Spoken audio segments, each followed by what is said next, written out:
Oh man, technology is just out to fucking get me at this point. Good God, man.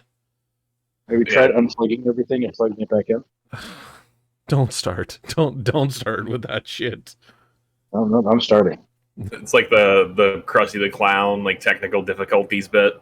Like that little screen pops up as we're trying to get things sorted. Yeah, no shit. Oh my God. Yeah. How you guys been? Not bad. Busy, Busy? keeping busy. Yeah, Fuck, good shit. Oh, Just living like Larry. like this year's just fucking flown. Honestly, like we're already yeah, in October now, and like here I ended up, what was it? Going grocery shopping last night, and what do I see on the shelves? Fucking eggnog yeah. in October, which I'm not opposed to it. I love eggnog, but Crazy. The best way to drink it is to pour it down the sink. yeah, I know how much you hate it. Yeah, no, It is. it's delicious. My stomach does not appreciate it, but it is delicious. Captain's just dropping a captain's log of Hershey's Yeah. words. Yeah, it's bad business. It's Not bad. really a log. Yeah. There's nothing solid about that. Mm-mm. Someone whose body is racist towards milk. I am very okay with lactose. My body is not so much. But yeah, I'll go like weeks without touching milk, and then I'll touch milk for the first time in a long ass time. Immediately regret that decision because for the next 30 minutes I'm crying on the toilet, Yeah. wondering when it's going to stop because the pain and agony. I just never heard anyone use the phrase racist towards milk. I've never heard that I, before. I, my body is not very tolerant of lactose. Fair enough. Mm. Yeah. It's a dairy bigot. A dairy bigot. There's like very few friends that I know that are lactose intolerant, and the minute it's just like, oh, I don't care, I'll go for some Dairy Queen ice cream. I'm like, but you have this. Like, that's why I got a pill to help me out with afterwards. I'm Mhm. like, okay, so you're ready for the abusement. You knew what you were gonna do today. Lactades are a thing, man. I don't believe in those either. That's for the cowards. I want to regret my decision like a true fucking legend. Uh, That puts hair on your chest. It makes it gives you character. wasn't there And like of an course, American Dad episode? And like Steve just like grabbed some kid who's like lactose intolerant, shoved like a brick of cheese in their mouth, threw him into a house, shut the door, and all you saw was like a shit explosion smear the window or some stuff. sounds about right. Yeah, that sounds like an American Dad bit. Oh man, unreal. Fuck. Speaking of shitty experiences,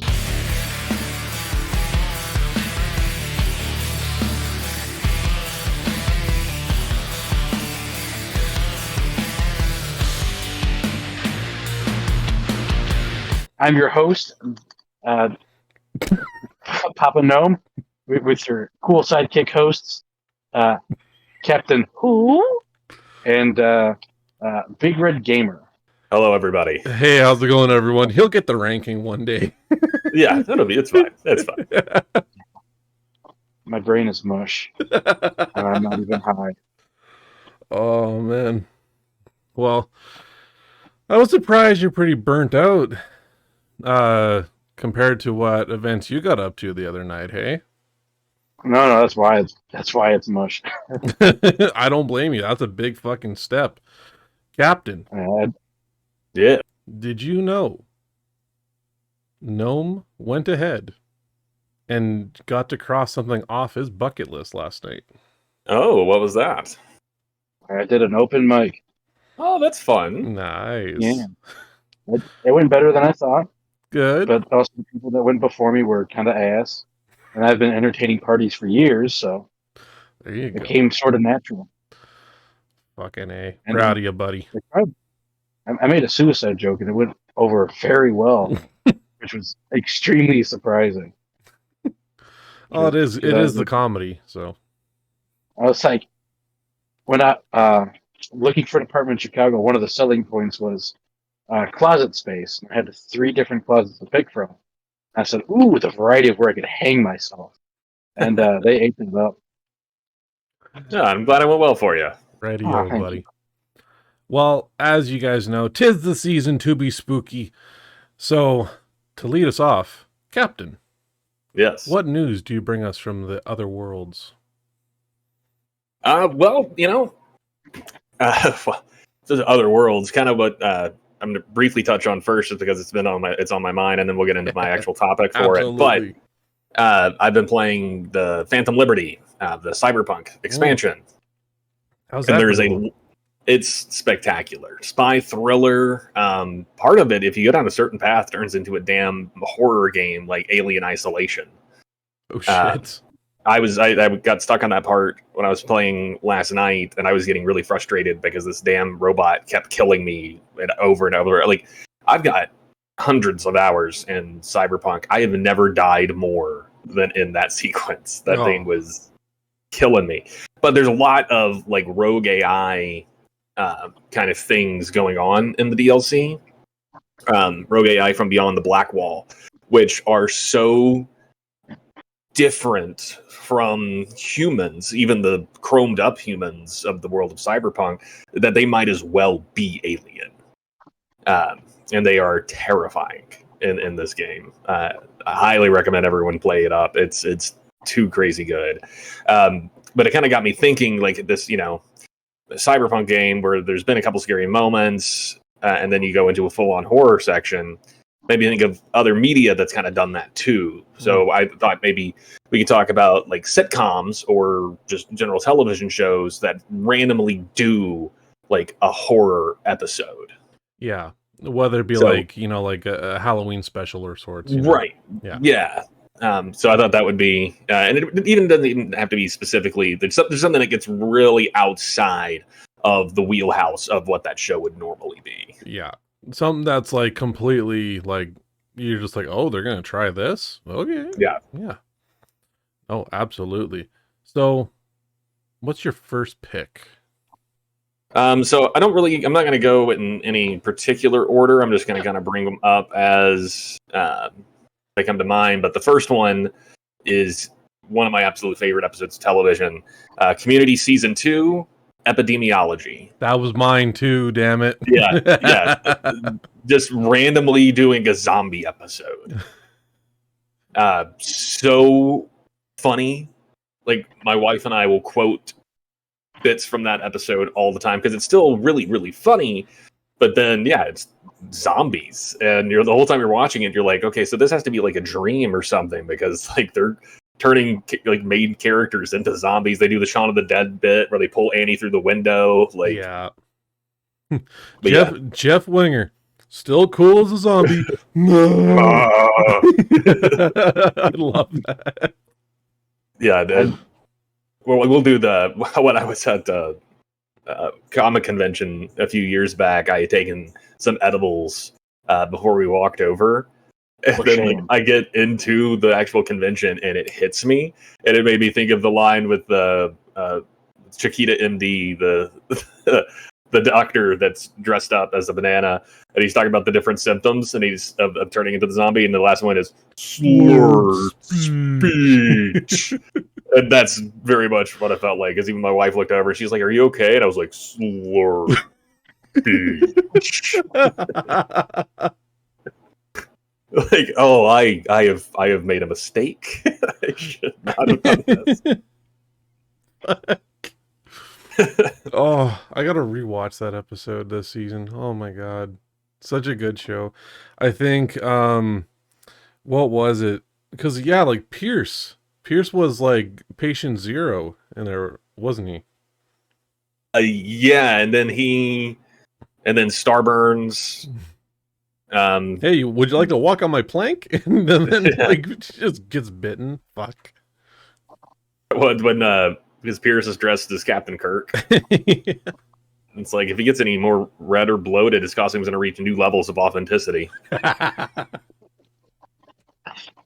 Oh fuck. Yeah, great fucking episode. Yeah, love that one. Gnome, what you got for your first pick?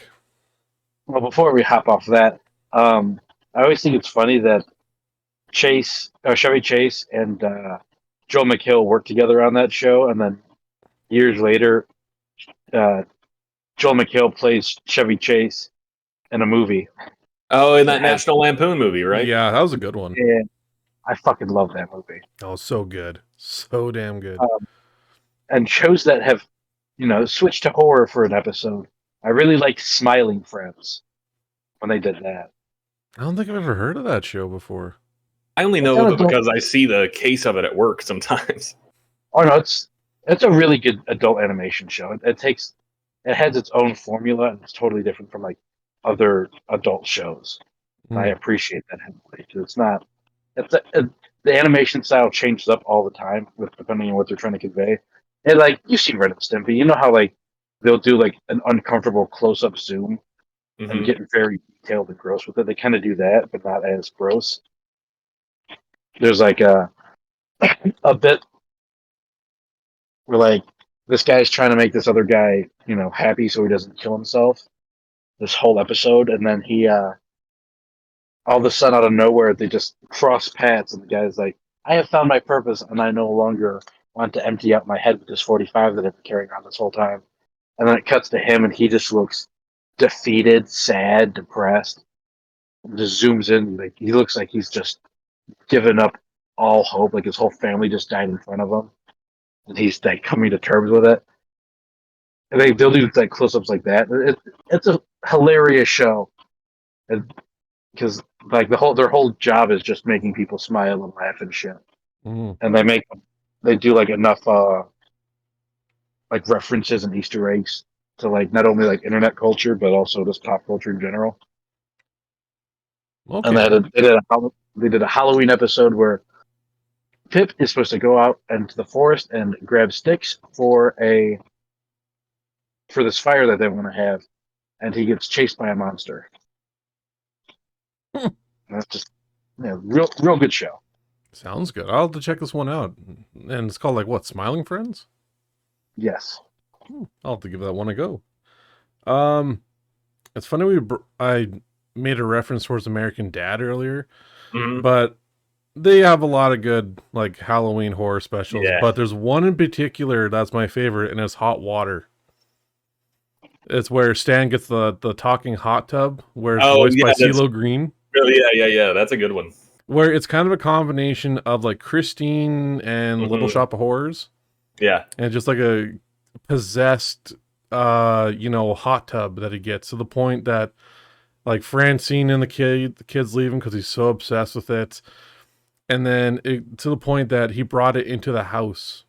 And you see the house on the walls being like all deteriorated and like moisture damage, to the point that when the sales rep, Francine and all of them try and save Stan from the hot tub, they're all getting flung out the window into the car windows.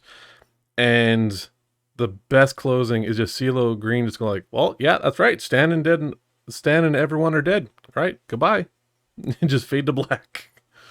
It's just, such a damn good episode for American Dad. There's a lot of good ones, but that's my favorite by far. I really like the one where Stan is doing the haunted house. Yes. Where he brings in the serial killers. But there's so many good bits in that episode. Especially from the start where Steve's having the dream where he's playing tennis with like Maria. Yeah, and every time he hits the ball, he goes, and then he falls out the window because Stan scares him and pops his arm out of socket. And when they pop it back in, he goes, It's like the same pitch every time. It's so fucking funny. Or when they go to Buckles and his wife is like, I guess I'm taking the goblin car because you got me blocked in. It's like, get this, goblin off my car. And he's like, that's your navigation system, hon.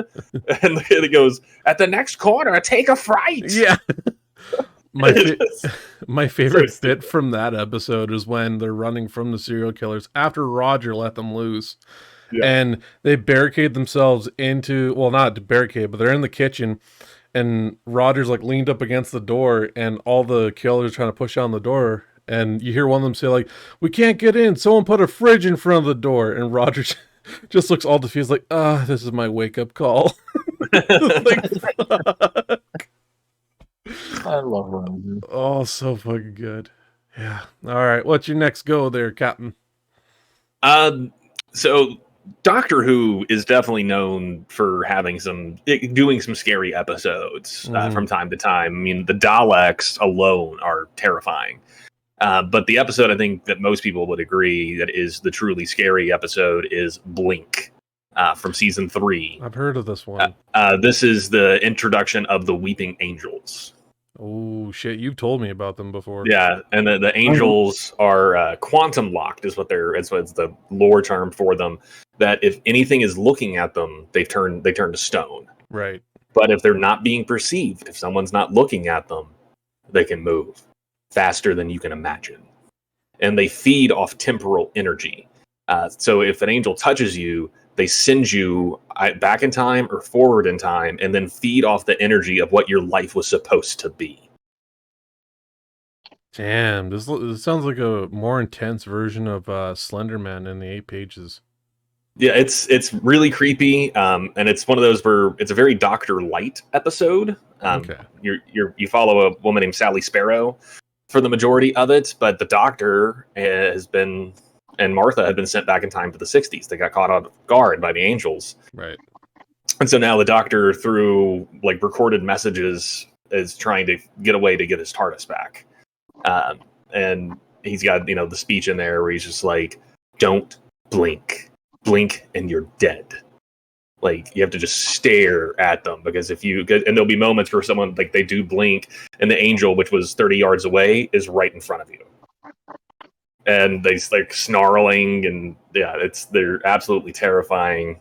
Like, and there's so many good moments in it where he's like, the angels have the phone box, talking about how like they want inside the TARDIS so they can feed off the heart of it and get all of that temporal energy. Holy shit! And yeah, you played the Doctor Who game. Mm-hmm. Yeah, and angels are definitely in there. I remember like watching you play it through Twitch. Mm-hmm. And just going, no, fuck this, fuck this. And I'm just like, I'm not even playing, and I'm just as tense as him right now. It's like, no. Yeah, the angels have kind of lost their luster, their scariness over time, because they've used them too much. Right. But we did get to see the Statue of Liberty turn into a weeping angel at one point, so. That's fucking terrifying. Why? Whoa. Yeah, that was an episode called The Angels Take Manhattan. That I'm gonna go out of my way to see that one, because that just sounds amazing. That's series 7. Yeah, series 7, because it's the last episode with the Doctor's companions for that run. Man, sounds like a more intense version of Ghostbusters 2. Yeah. Like, my God. Yeah, they're like on a rooftop. And then they turn around, and the Statue of Liberty is like, face is right there at them. Oh, I'd be packing my shit and leaving at that point. Like, later, Big Apple. What's your next pick there, Gnome? Obviously, Corn when they were in South Park. They're not that Corn one. The one where Stan gets a goldfish for Halloween or whatever for his birthday, and it just starts killing everyone. Yeah, that's almost like the Weeping Angels episode that Captain brought up. Yeah, because like the fishbowl got closer or something like that. Yeah, that just no. I will flush that goldfish if I see that kind of stuff. Like, I don't care. He does at one point. He comes back. Yeah, I think so too. That was like towards the end of the episode. He's just like, no, I'm good. I like how it's a period joke too. Your Aunt Flo is visiting. Oh yeah. Oh fuck. No, good. I gotta rewatch some of the old seasons of South Park. We got Paramount Plus now, so I think I might have to revisit some old episodes. I know I am excited to see the latest Scream movie. I didn't see that one when it came into theaters. I really liked it. Yeah, it was good. Yeah, it was very much a remake of Scream 2. Oh. So I really liked that. I think for the fact that, what was it?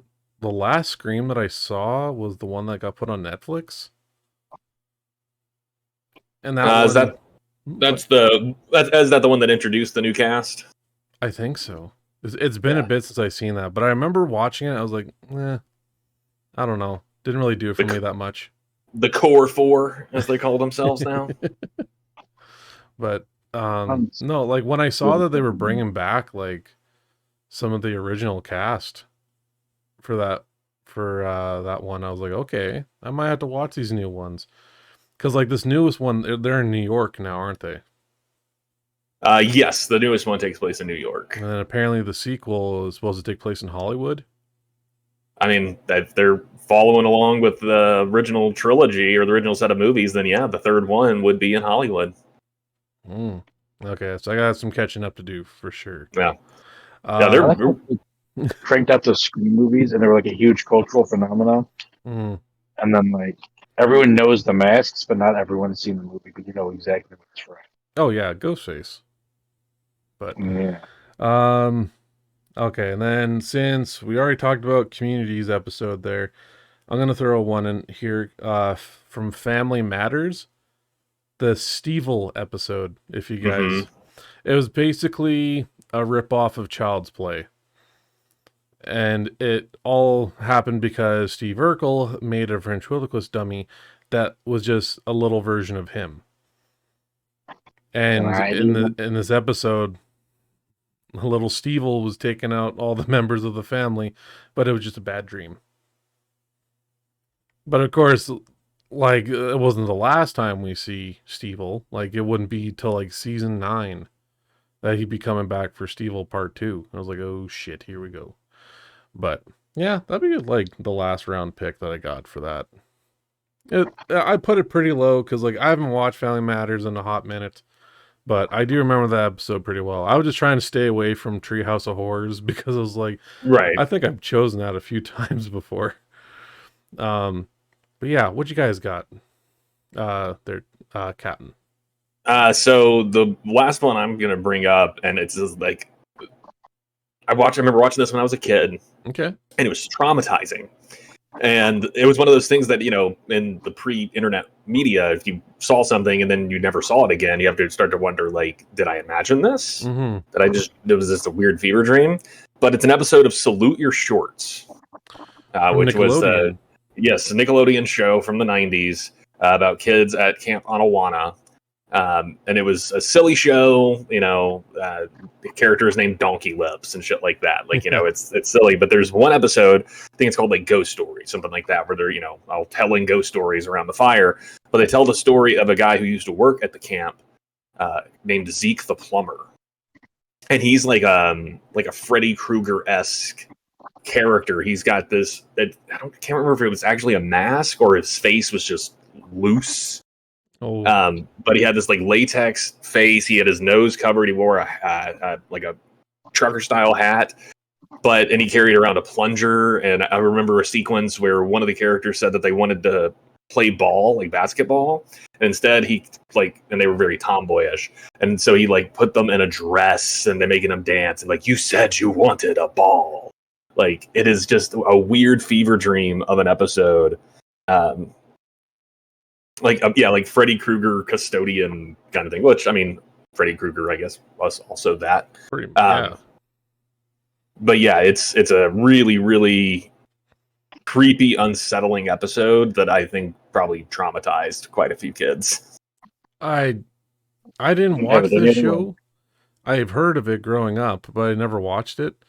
But yeah, let's just say for the record, 90s Nickelodeon, especially live action shows in general, if it was aimed to kids, oh shit, yeah, we were traumatized from it, man.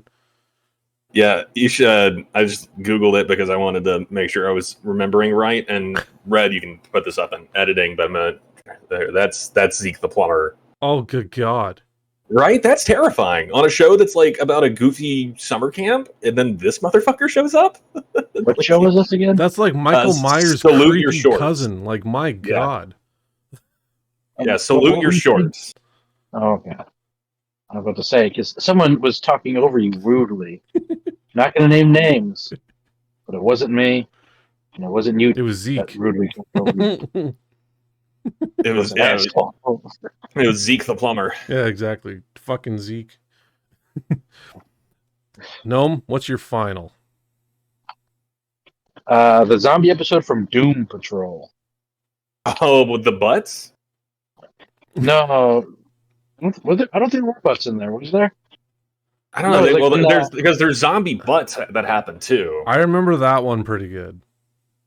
But yeah, I know. No, it was- Yeah, so that was from this most recent season, right? Where they all die and are zombies. Oh shit, I haven't seen I that thought one yet. it was way earlier on the season. I thought that was like season 2.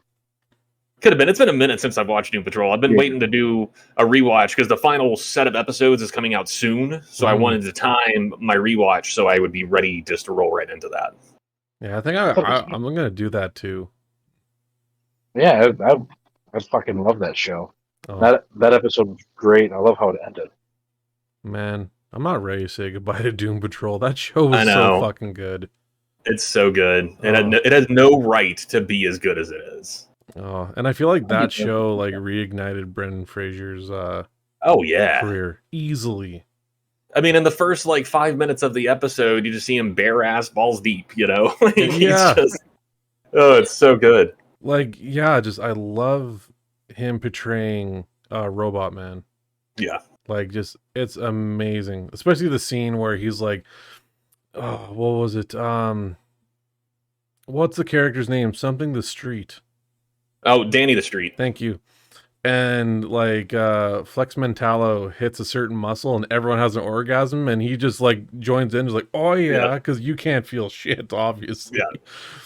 But And Crazy Jane, and like they're like, "What's happening?" She's like, "We're fucking coming." oh shit! Fuck that made me laugh way too hard. No, that's.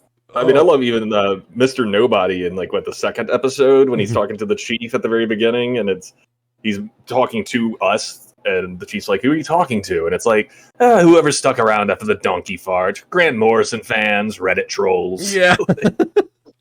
Oh, It's so stupid. fuck. We're gonna miss you, Doom Patrol. Goddamn. Yeah, speaking of, There's a lot of shit. go ahead, Gnome. I'd say the guy that played Mr. Nobody is in like a lot of shit, and I'd say he's an unsung hero of Hollywood. That's Alan Tudyk, baby. Put some Oh. respect on his name. Oh, I he's just never remember. incredible. Yeah, he was in Serenity and in Firefly. One of the same. He was Like also Wash? in a robot. Yep. He was in Dodgeball. He was in. Eve the Pirate. Yep. And I mean, yeah, he's got that Resident Alien show that he's doing now. Okay.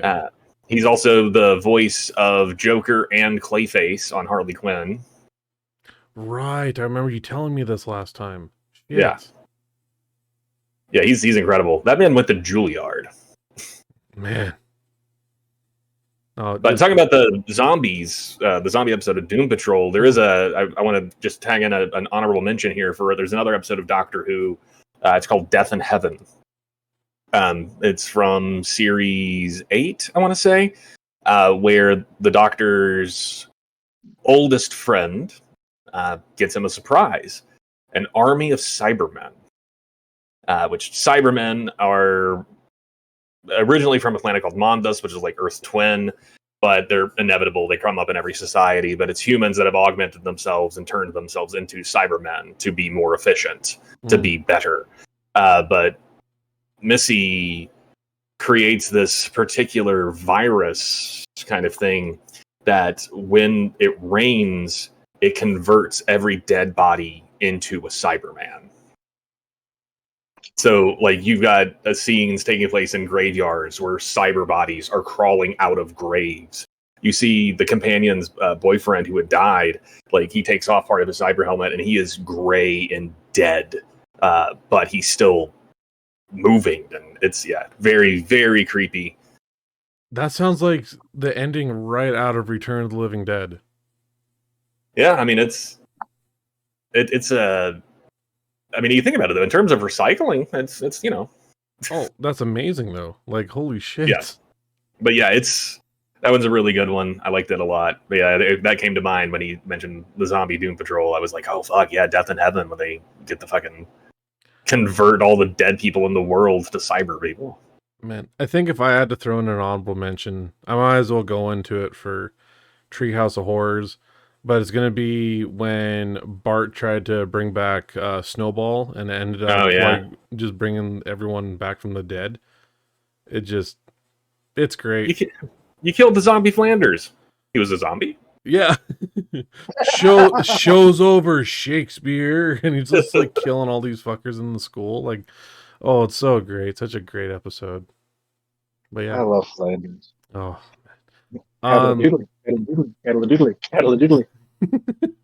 Go Flanders.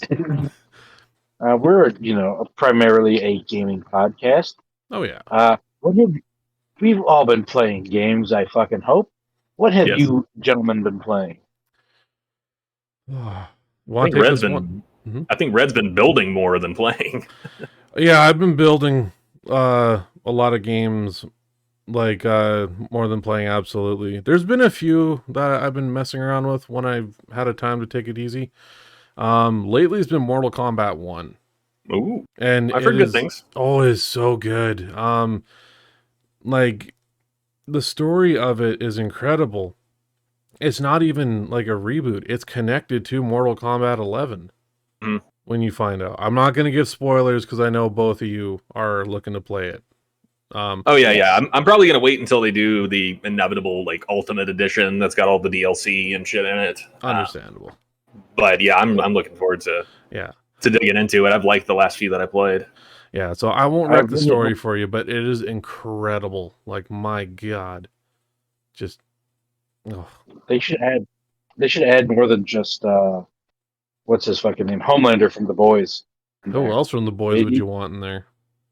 Billy Butcher as Immortal. I could see it. I think and his superpower. Yep. He just says cunt, and then the other person just can't handle it too much. It does like 10 damage points. I think Black Noir could be a cool skin for somebody. Oh hell yeah, for Noob Saibot. Yeah, that would work great for him. I mean, like, I was gonna say the Deep, but I'm like, I'd rather not. I hate the Deep. I fucking love the Deep. Oh, I just find him like, it's just, I know his character arc works the way it should, and that's why I hate him, because he's with that organized, like, from when I watched in like season 3, he's with that Scientology or whatever it is. And he just, every time he's about to get in shit, he has everything on script from his quote unquote wife. And I'm just like, I want to smack the shit out of you so bad right now. There's something on Audible. Go ahead, no. What do you say? Like, and I love how she like dips out on him after he's like, I would like to try something new. And this is, whatever the fucking octopus's name is, and that was the breaking point. Yeah, like that was like, what the fuck? Trying to find it. There's a thing on Audible that is it's canon to The Boys, but it's like part of the Deep's memoir or something like that, and it's actually the actor who plays the Deep is doing the narration for it, and it is preposterous. It's ridiculous. I love it. His book I Am Deep isn't a real fucking thing you can find. It is. Oh my god. And it's so funny. Oh good lord. Have you all watched any of the spinoff, the Gen V? Gen V, I haven't yet, but my wife and I are gonna watch that probably this weekend. There's 3 episodes of it out right now, and it is so fucking good. Yeah? Like, it is way better than I thought it was going to be. I mean, I put it on par with The Boys. Like, it is that same level of quality. Ooh, nice. I don't diabolical. It's not like its own little thing. Say what? It's not its own little universe. It's actually part of The Boys. Yeah, it's part of it. Like, there's this university that Vought owns that they send all the soups to. And you get to decide pretty much, like, are you going to go into the crime fighting side of it, or are you going to go into the movie stardom side of it? And then that's kind of like your major. But yeah, that Homelander graduated from there. Queen May graduated from there. Like, the show starts with the moment that A-Train becomes a member of the Seven. Oh God. Yeah, it's fucking great. I was like, oh, it's gonna be young adult. I don't know if it's gonna work. And then, well, you'll see. There's right into the first episode, I was like, oh nope, this is right exactly what I was expecting. Yeah, it's really good. Yeah. As far as what I've been playing, it's just Cyberpunk. Yeah. Yeah, because the 2.0 update came out and reworked the entire game from the ground up. And then Phantom Liberty came out, which was the only expansion that they're doing, which is a spy thriller. It's got Idris Elba as a character named Solomon Reed, who's a special agent working for the NUSA. Okay. You meet a new character named Songbird. That's her alias. Her name's Song So Mi is her name. But she's a netrunner and is... I mean, I'd put her up there with, like, Rach Bartmoss, Spider Murphy, Alt Cunningham as, like, you know, top tier runners that world has ever seen. Like, she's managed to do things that, lore-wise, I mean, you can count on one hand how many people have been able to accomplish it. Wow. But it's great. It's got a kind of escape from New York kind of vibe to it, where the president of the NUSA, her plane crashes into Dogtown, which is like a little area of Night City near Pacifica that's run by a warlord named Kurt Hansen. So that's it's all this espionage. Who can I trust? And it adds new endings to the game. Oh shit. So, and it's I'm not going to say what the ending is, but it is a very cyberpunk ending. As Johnny says in one of the original endings, where it's like, I wanted a happier ending for everyone involved, and Johnny says, a happy ending, wrong city, wrong people. This new ending is heart wrenching, but it's all of it's great. It wasn't well. I did the new ending on a character that I had started with the 2.0 update, and it's going to get patched, but it bricked my save after I finished the Phantom Liberty ending. I went to go back to see if I could run back another ending, and save was gone. Like, couldn't even collect it. Like, it wasn't there. Like, it deletes the save when you're... It did for me. And I've seen other people saying that they've had a lot of corrupted saves since 2.0. But I couldn't even... it's exactly as... Damn, I said, shouldn't have messed with the black wall, man.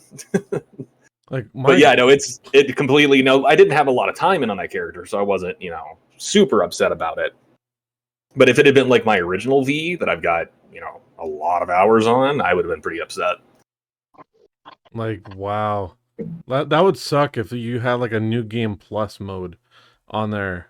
Yeah. Like, I wish there was a new game plus, man. By the time you get to the end and you got all the badass cyberware, there's not a lot left to do. No. So you've got like this god level character and not too much to use it with. But I ended up just rolling up a new V that I based off Ciri from Witcher. Made her look like Ciri, and then I'm going to do a build that's pretty much Lady of Time and Space. I'm going to give her the Sandevis stand so she can move faster, slow down time for everybody, and yeah, it's going to be fun.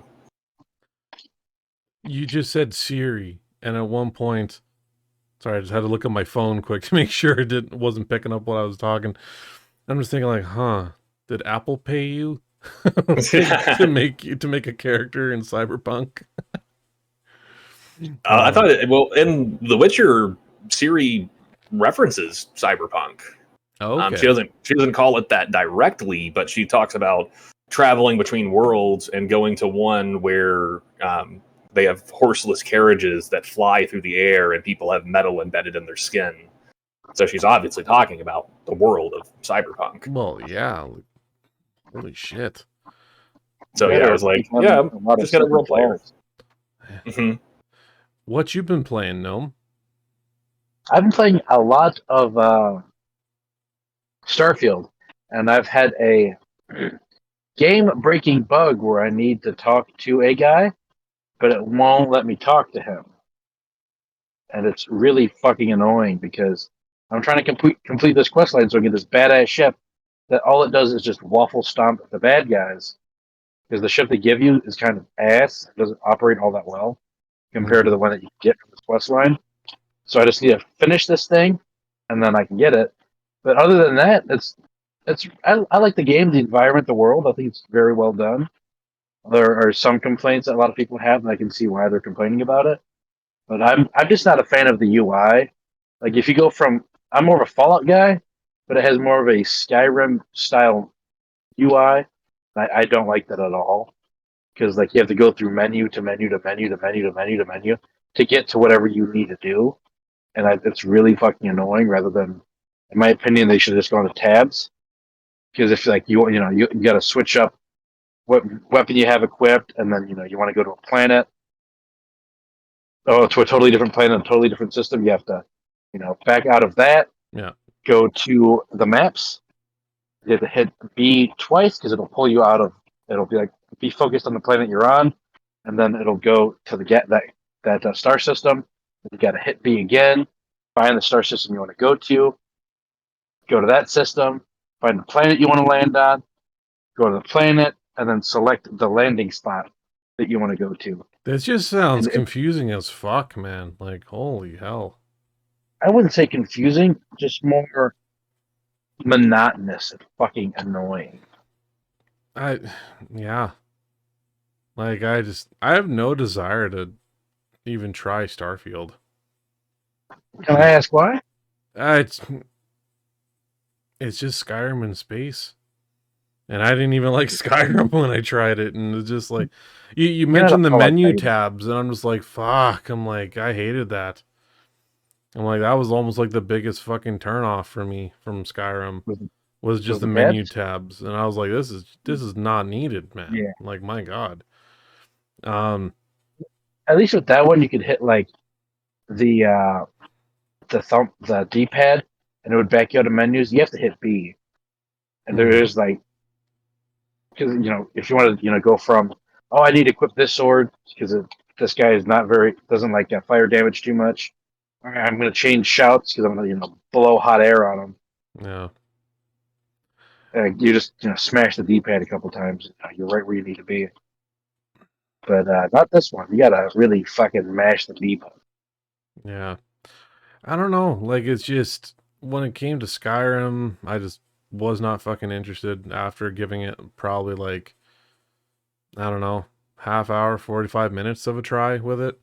I just lost touch so fast. And then Fallout, it hit and miss for me. I'm like, I'm not a fan of Fallout by any means. Like, it's a cool aesthetic. I can see why people enjoy it. But then when you get to Starfield, I'm like, oh, another fucking open world game. And yeah, both Captain and I were making the joke of, yeah, just Skyrim in space. And just from your description right there, it's like, yeah, Yeah. just fucking Skyrim in space.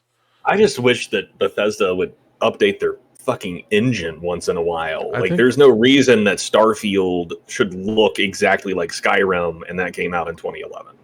I'm trying to remember. Can't remember if they moved to like the Unreal Engine 5. I remember hearing something about that. I'll look it up while you guys chat. I know CD Projekt Red is moving to Unreal. This Phantom Liberty DLC was the last that they're doing with the Red engine. Which I think Red Engine's amazing, but the downside is it's their proprietary engine. So anytime they hire a new designer or developer, they have to waste 6 months teaching them how to use Red Engine instead of just getting right into development. Yeah, it still is their creation engine that's using Starfield. Yep. Yeah. Yeah. But yeah, I don't know. I'll pass. If there's any other games I could probably say I've been messing with on spare time though. I did score for sale for like $26. Tiny Tina's Wonderlands. I heard that's basically Borderlands, isn't it? Yeah, it's Borderlands, but it's way more of a satire of D&D, which I've never played it. I've seen many others play it, and I get the gist of it being like medieval themed, but it's just batshit bonkers. And your host is Tiny Tina from Borderlands. The voice cast I was really interested in. They had Andy Samberg in there playing like one of your cohorts along your quest. Wanda Sykes voices a robot that is with you as well. I used to Um, love long distance. I cannot. Was it Will Arnett? He plays like the main antagonist in there. But yeah, it's fun. It's Borderlands. I enjoy it. Like I think I probably got maybe about 4 hours into it already now, and I plan on playing some more when I can. It's fun. But uh, any other games you guys got that you've been playing? I know Cyberpunk has been on your main go there, Captain. Yeah, I did boot up AEW Fight Forever for a little bit the other day because they put out the Danhausen DLC, so you can play as Danhausen. And how's that game been for you? I forgot to ask a while back because I remember you telling me that it was by the creators of No Mercy, and you were really excited about that. It's really fun. The gameplay is very, very similar to that No Mercy style of gameplay. It's very silly. You can skateboard around the ring and shit. Like it's, you can throw bombs at people, and with Danhausen now you can do curses. Or now that he's in the game too, there's a chance that when you reach under the ring to get a weapon, you pull out Danhausen and he curses you. Oh no shit, that's awesome. Because that's how he debuted in AEW. Right. It was Orange Cassidy versus Adam Cole, and Adam reached under the ring to pull out a weapon and pulled out Danhausen, and Danhausen cursed him and then just wandered off. Arrive, curse Adam Cole, refuse to elaborate, leave. But yeah, so I played that for a little bit. It's like I said, the game's really fun. They also added that Stadium Stampede mode, which is the Battle Royal. Is that any good? Did you try it? It's all right. It's one of those things. I mean, I played it, that very first day that they put it out there, and it still was already felt like there were people that were way over leveled. Oh shit. So it's definitely one of those that if you're a casual player, you're probably not going to do too well. No. But it is fun. I mean, you can, pick up a token and ride a horse through the stadium and attack people, or get in a go-kart and drive around. And how does it play compared to the other wrestling games like WWE? Like the 2K games? Yeah, I mean, the 2K games are simulators. Like they're very realistic in terms of how they operate, where this is goofy arcade. Okay. This is, definitely not, like the character models are really exaggerated. Not as much as they were when they first started showing it off, but it's, I mean, you can't even compare it to the WWE 2K games. Like those are very different. Now, I will say that WWE games are better at like the creation suites. The creation stuff in Fight Forever is so bare bones. Okay. The story mode is very bare bones. So the game's definitely more of just about the actual gameplay mechanics of the matches. But yeah, it's a good first effort, but it definitely is a bare bones product. Well, it at least sounds like you had a good time with it. Yeah, no, I mean, I got my money's worth out of it. And now that I've got Danhausen, I can do goofy stuff. I can do a tag team with him and Orange Cassidy, and so it's good. I just, I wanted it to be better than it is, but I still have a lot of fun with it. Yeah, I'm sure with how good it did for the first time, it might get a sequel. Oh yeah, I mean, I'm sure it will. I mean, they've got so many. It's got a pretty limited roster too, and they, AEW is constantly adding new people. Like, I mean, fucking Edge just debuted for them. I saw that. That was so cool. That's a big R get. Superstar. Fucking A. Yep. And I can't believe WWE did not have that trademarked. Oh man, because that's what they're calling him. They're calling him the Rated R Superstar, Adam Copeland. Oh, that's awesome! Fuck yeah. And he kept the same music, the Metalingus by Alter Bridge. Really? Yeah. Great fucking band.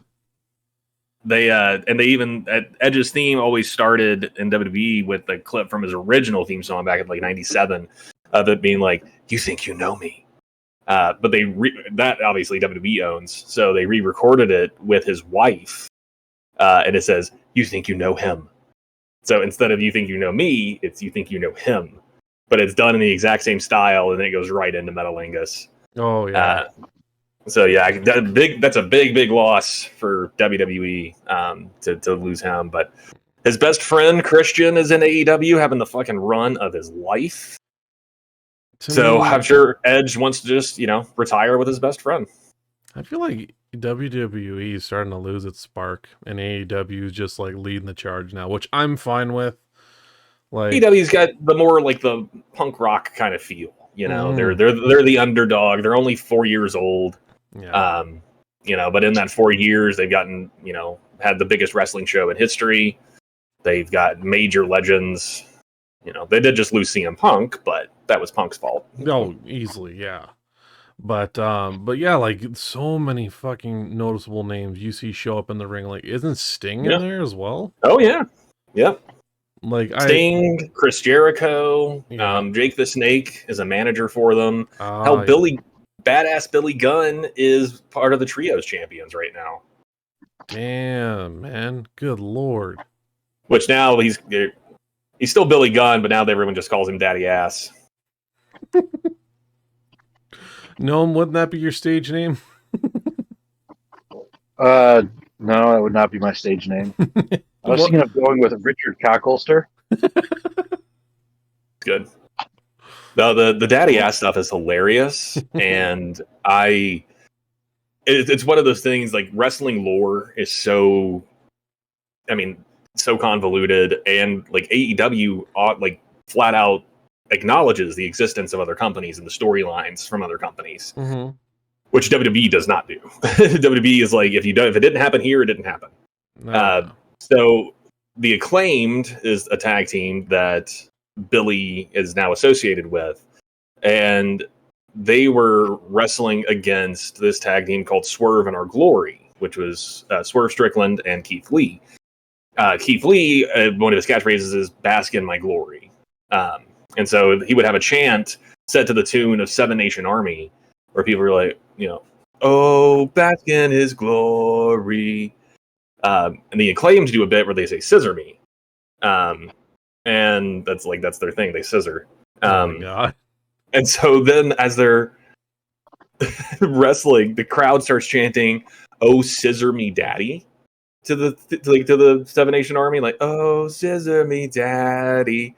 And I thought about it, and I was like, to explain this, I have to go back to like the 90s of how when Billy Gunn went from Badass Billy Gunn to Mr. Ass.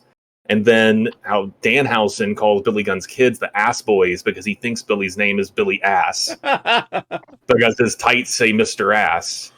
And then how that turned into Daddy Ass. And it's like, it's so crazy how it all still loops together like that. It's a big, huge asshole tree, in other words. Yeah. And Danhausen calls the Ass Boys, that's Austin and Colton Gunn. Okay. But he calls them Rod Ass and Todd Ass. It's like, that's not his name. It's like, no, his name is Bill Ass. It's like, no. It's like, but his tights, they say Mr. Ass. That is his name. His name is Bill Ass. I feel like Gnome was possibly in the writer's booth for this name at one point. But like, we should just call him Mr. Ass. I mean, they even have, you can pull it up, but it's the trio's titles that they always do custom belts for the champions. Oh yeah. And the belts for the Acclaimed actually have, like, at the edges of them, they're cut to make it look like scissors. And they actually say "Scissor me, daddy ass" on the belt. And they're hot pink. It's great. Everybody loves the Acclaimed. If you don't love the Acclaimed, you're a cop.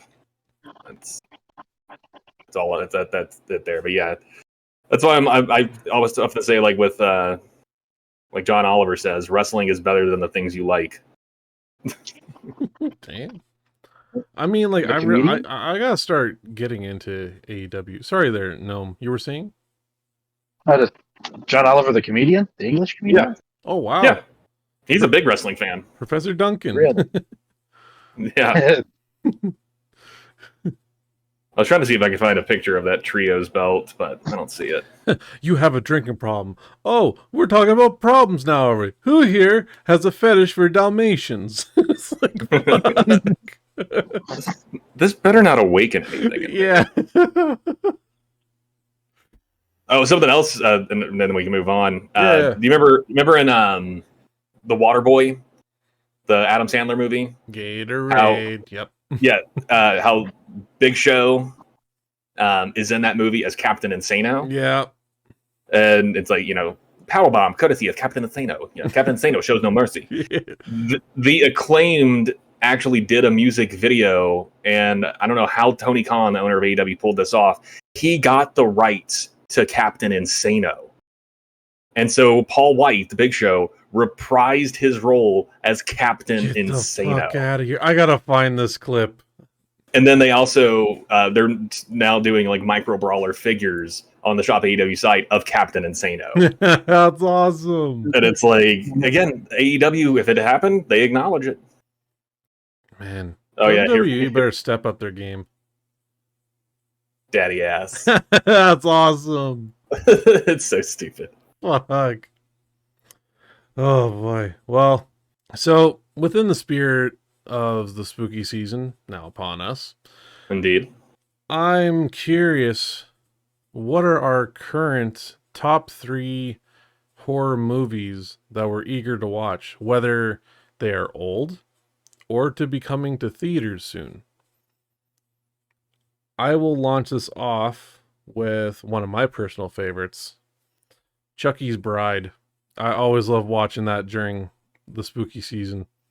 Yeah, Bride of Chucky is fantastic. I really like how for that little run from like Bride and Seed, they leaned heavy into the comedy and absurdity. Mm-hmm. And then they kind of pulled it back a little bit with Cult and Curse of Chucky. That became a little bit more like the original movies. But that's also where we get Fiona Dourif joining the cast, and she's fucking incredible. But yeah, I love Bride and Seed. Those are great. Like, my wife, she's never watched the Chucky films or even the show. And I showed her a clip from Chucky's Bride, and it's when they're in the Winnebago, and like she brings him a plate of cookies. And just that part was like, hey, hon, the dishes ain't gonna wash themselves. What would Martha Stewart say as the dish just flies? Like, fuck Martha Stewart. I showed her that, and she's like, yeah. And Tiffany's like, oh. Yeah. Yeah, and like my wife's just like, what the fuck? I'm just like, do you want to watch this with me? She's like, sure. But yeah, it's so good. So many good moments in there. I think, yeah, the one of my favorite moments is when he gets resurrected, and Tiffany puts Chucky's doll on top of like the random goth poser that's just like chained to her bed. And he's like, oh, please don't tell me he's one of these dolls that wets his pants.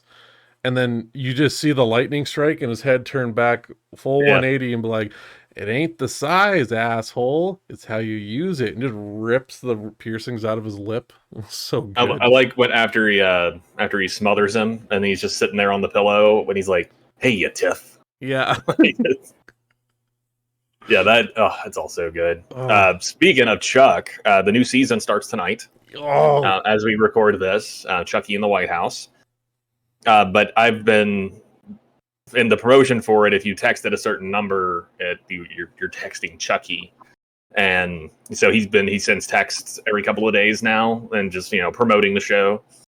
But earlier today here in America, they tested like an emergency broadcast system, so every phone in America all got the same alert at the same time.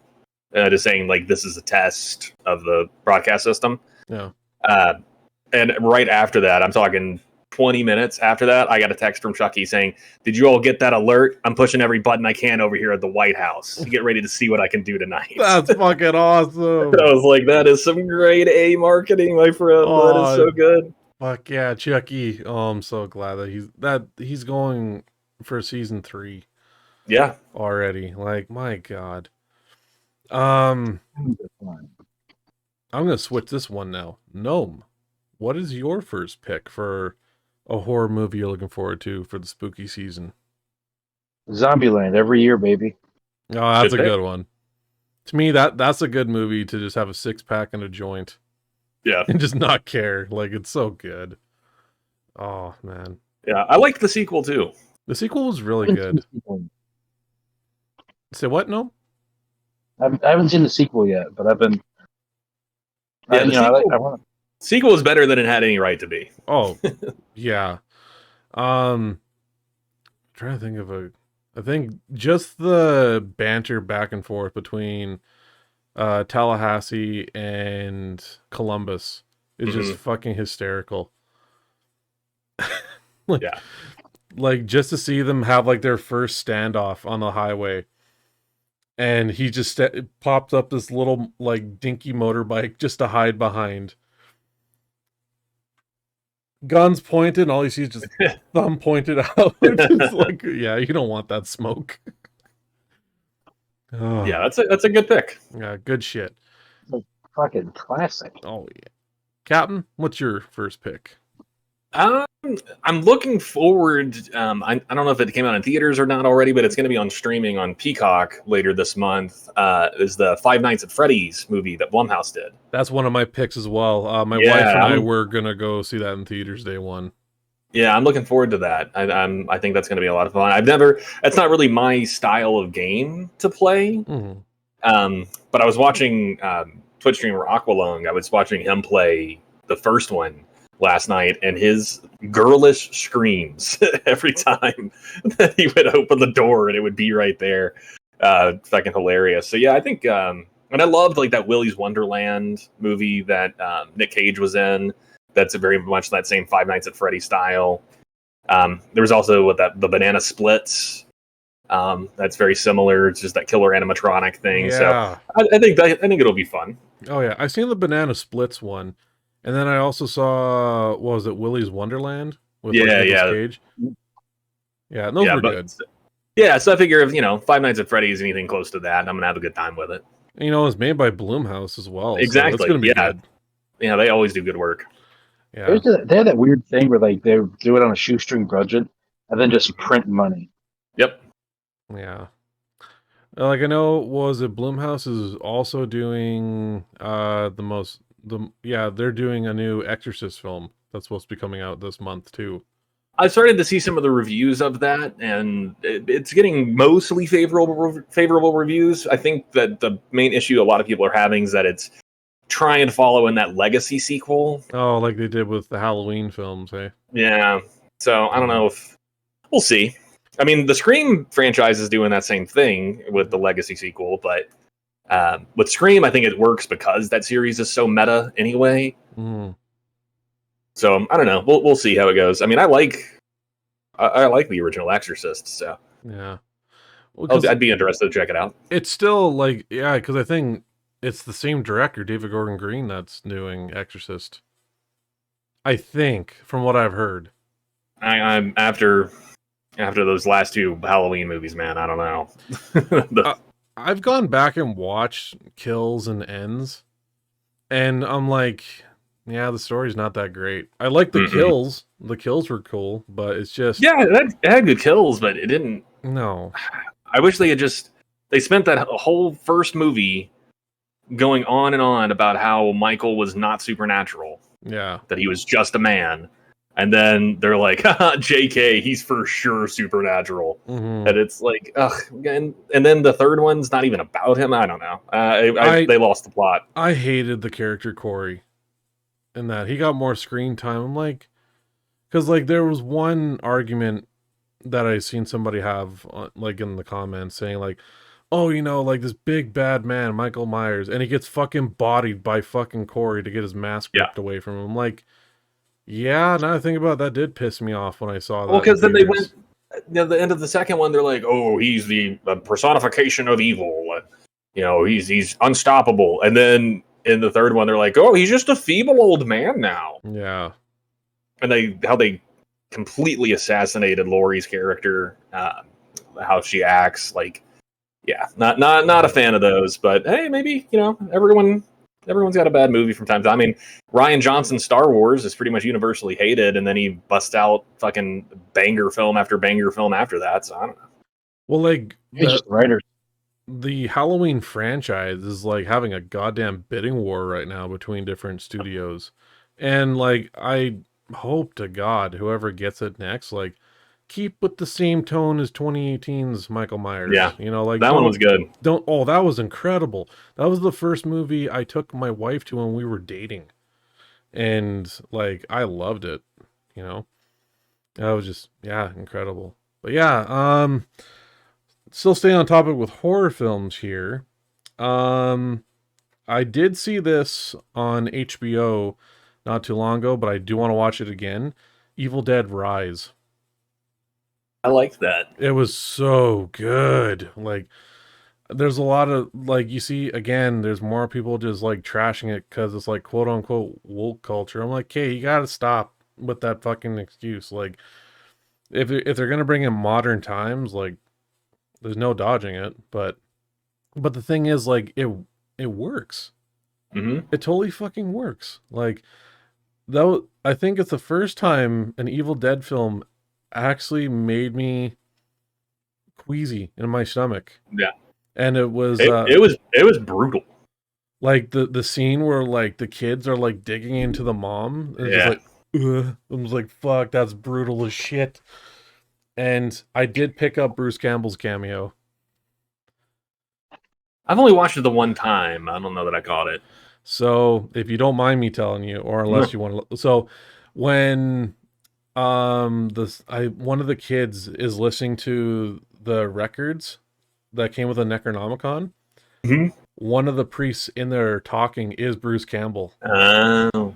And I was like, no fucking way. And so I like looked it up, and yeah, it is Bruce Campbell. He's one of the priests like reciting the actual Necronomicon in there. It's just holy shit.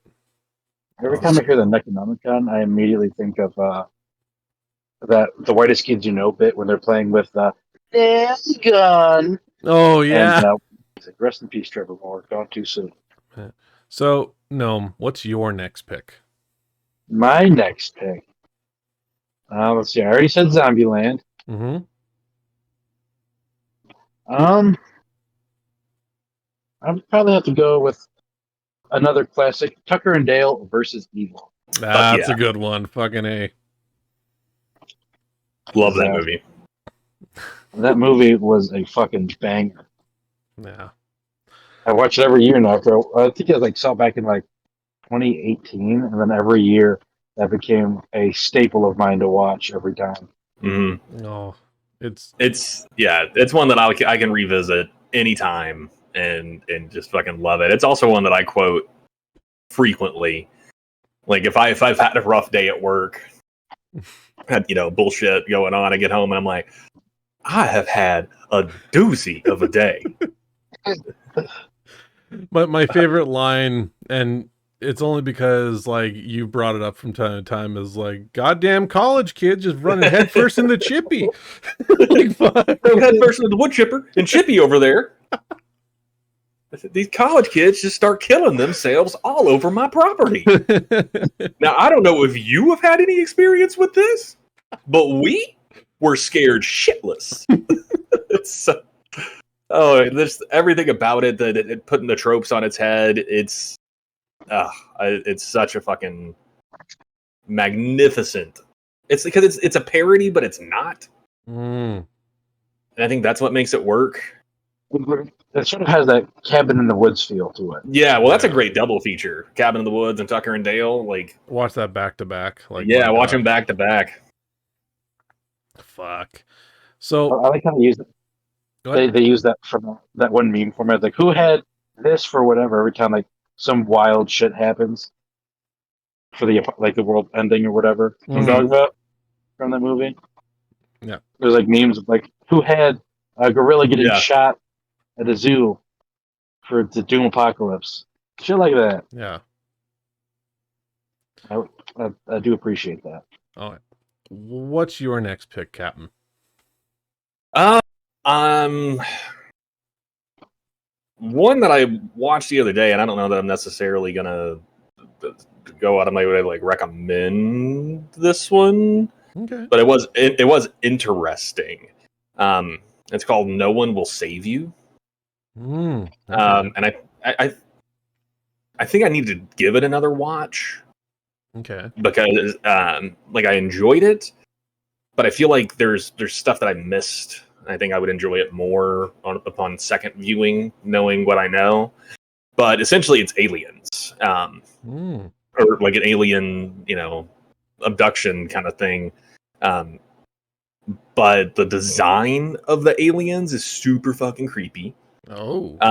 And one thing that's really unique about it is there's pretty much no dialogue in the entire movie. Like, there's like no talking in the entire fucking movie. Like, maybe 1 or 2 lines total. Like, the protagonist, our main character, I don't think she says a word. So it's really unique. I'd say it's worth a watch. But yeah, the design of the aliens really... The first time you see like what its little foot looks like, I was like, oh no, do not like that. That is And they've got these weird long arms that's like how they communicate, is like twisting their arms into different shapes and shit. Like it was different. But it's on Hulu. Damn. I might have to give this a go. This sounds good. What is it here? If I were to have, I think I got one honorable mention. Since you and I both got Five Nights at Freddy's on that one, I'm gonna go with Christine. Christine is the movie that got me into horror. Like as a teenager, like my mom, she got me in, like mainly my first hit of horror was like Stephen King films. Yeah. And the very first one she threw on was Christine, and then followed up with Carrie. And I was like, okay, I like horror films. So, yeah, I love it. Just possessed car. It ends up being like a jealous girlfriend in the end. And just that iconic scene of when Cunningham realizes that this car is a living being when it got beaten all to shit by the bullies. And he just stands in front of it and says, okay, show me. And she starts rebuilding herself like brand new. Cheesy effects to this day because it's just rewound, but it still gives you kind of goosebumps seeing this thing like rebuild itself. I remember saying to my wife, I was like, "This is the best car insurance, and you'll never need another different car insurance." He was like, "Man, I got a fender bender. Christine, do your thing." Just like pops out perfect. Christine, I would throw in there easily. And then final picks for you guys. No? I had it, and then you distracted me with Christine. Oh. You might want to come back to me. Yeah, no worries at all. Captain?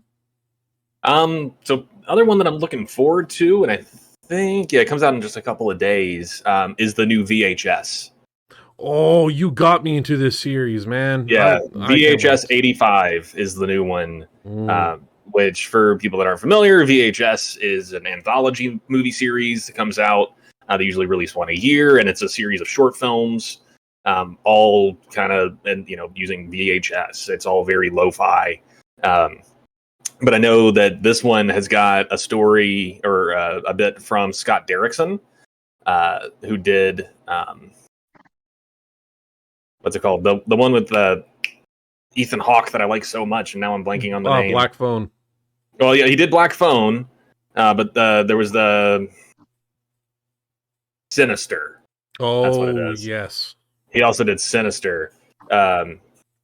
So yeah, he's one of my favorites out there. So I'm really looking forward to seeing what he did for VHS. Man, that movie fucked me up in high school.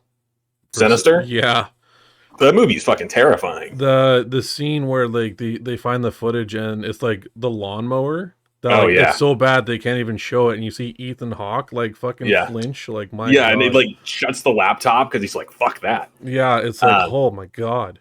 I may have brought it up before, but it's one of my favorite moments. The kill counts that Dead Meat does when they did the kill count for Sinister, because there's some jump scares in it, and I normally think jump scares are cheap, but I liked the ones they did in Sinister because they weren't cheap, they were earned.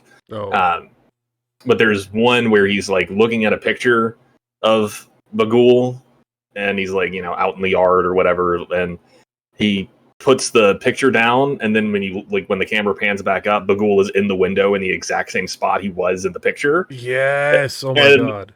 the way that James reacts to it in the video, where it's like, Bagul's just there, and James is like, never mind, shit my pants. That's like, I love that so much. That's so funny. I might have to rewatch Sinister as well this month, but I know my wife won't be with me for that because she's not really a horror movie person.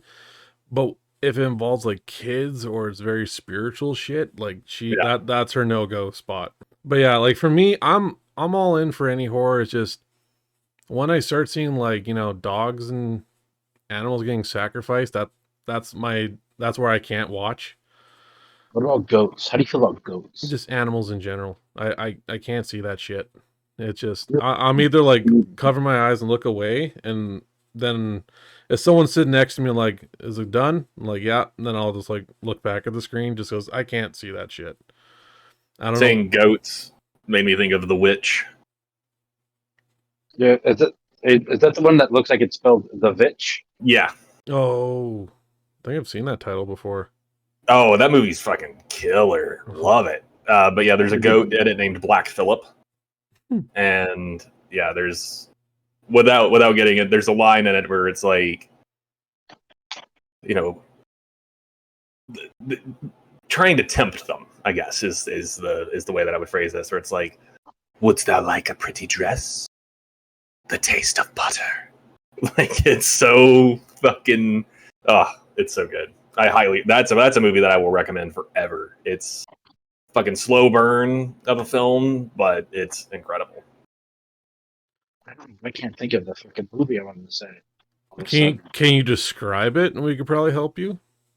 No. We could make this into like a horror movie charades. Yeah. There's a knife. There's stabbing. I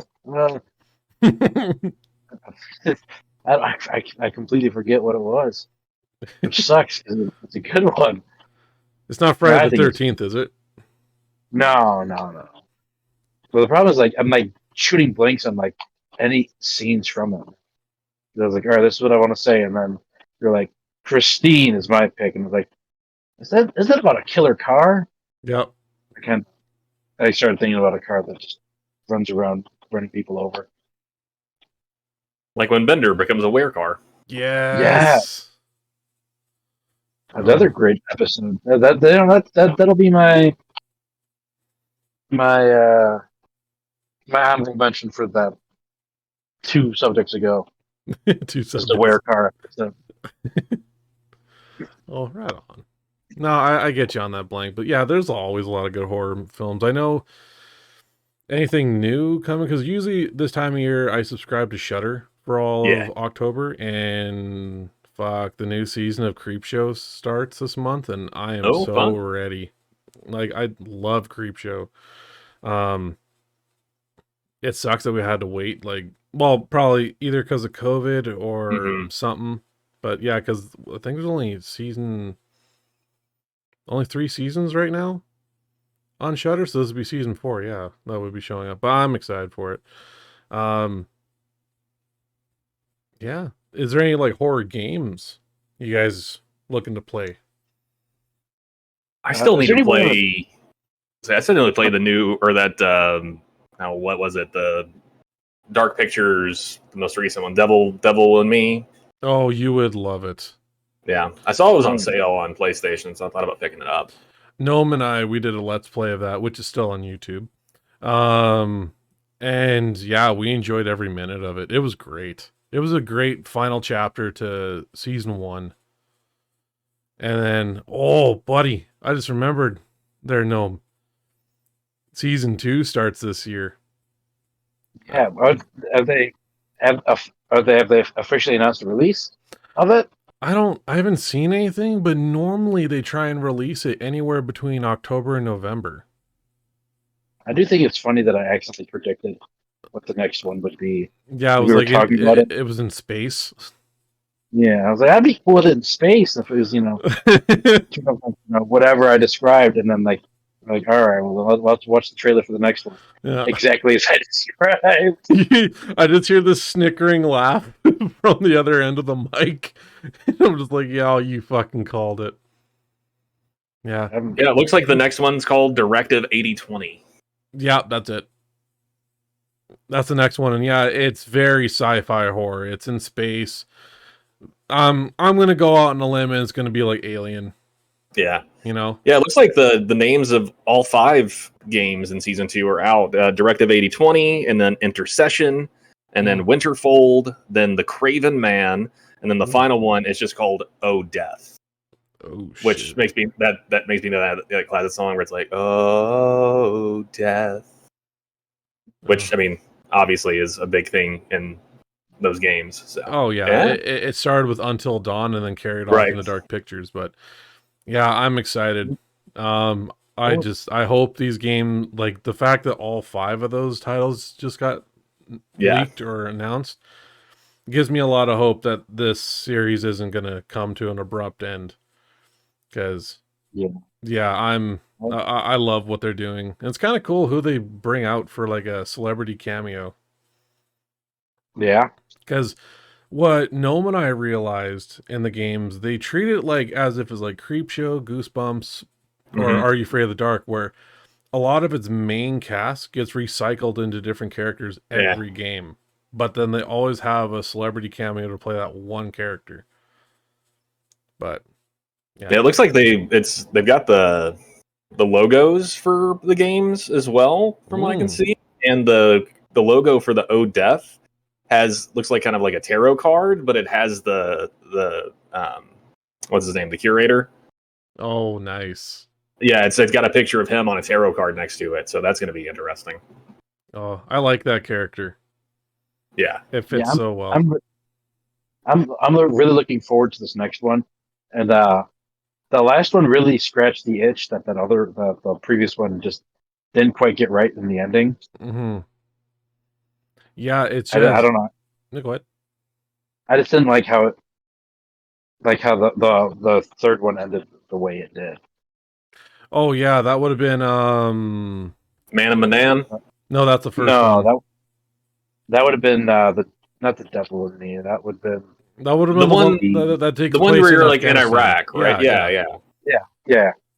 Yeah, that one wasn't my favorite. Yeah, that was probably my least favorite. That's like, I think if I had to have a favorite from those 4, I'd probably put it Devil in Me, Man of Medan, Little Hope, then the third one. Because Little Hope, it was cool. I loved it for the fact that they went based on the Salem witch trials. Right. That has to be my favorite one. Even though it scared the shit out of you, and that's where I discovered your fear of mannequins. Dude, yeah, I fucking hate mannequins, and that didn't help. But you also got terrified by that mannequin too. Oh yeah, I jumped and squealed like a motherfucker when that thing came out of nowhere. It didn't come out of nowhere. It was just like we were walking in there, and for me, the animation went off as they got close to it. Yeah. Of it like falling off the gallows, and then I was like, I don't like that. I don't like that at all. What? What do you not like? Yeah, and then it happened to me. Here to find out, dummy. And then you were like, oh, I don't like that either. But the funny thing here, Captain, is that with Gnome, when him and I were playing Little Hope for the first time, and when you first go through the museum, and you see all the mannequins in there, and he's like, I gotta get the fuck out of here. He's like, can we please leave? I don't want to be in here. And he's like, you could tell in his voice, like, I fucking hate this. Let's get out of here. So we leave. And then we didn't know you returned to that fucking museum like later in the story. So we go hopping through this window, and he goes in first, and all you hear is, fucking why? Why? He's just so pissed off. Oh, man. Well, that's going to do it, gang, for another episode of BPGN Podcast. Appreciate each and every one of you tuning in, hanging out. I am the BIGREDGAMER, alongside with me, Captain Chronoton. And alongside with him, I am Gnome. Papa Poo Poo Pee Pants. As always, Excelsior.